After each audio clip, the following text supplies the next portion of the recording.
অনেকে না জেনে না বুঝে বলে থাকেন যে মাথা নিচু করা যাবে না, কোনো কিছুর কাছে মাথা নিচু করলেই সেটা শিরক হবে।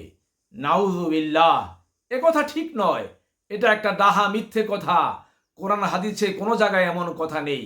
তবে হ্যাঁ, ইবাদতের উদ্দেশ্যে একমাত্র আল্লাহর কাছে, আল্লাহর দরবারে মাথা নিচু করতে হবে।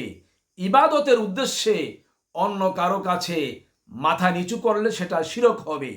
তবে সম্মান প্রদর্শনের জন্যে, মহব্বত প্রদর্শনের জন্যে যদি বাবা মা মুরব্বীদের কাছে মাথা নিচু করে আমরা কদমবুচি করি, পায়ে হাত দিয়ে সালাম করি, সেটা কখনো শিরক হবে না।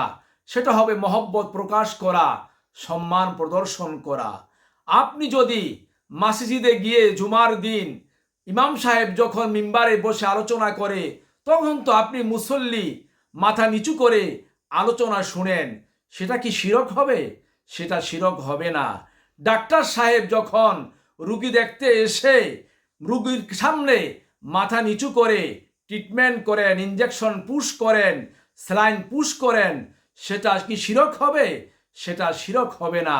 সেটা প্রয়োজনে মাথা নিচু করতে হয়, মাথা নিচু করে থাকেন।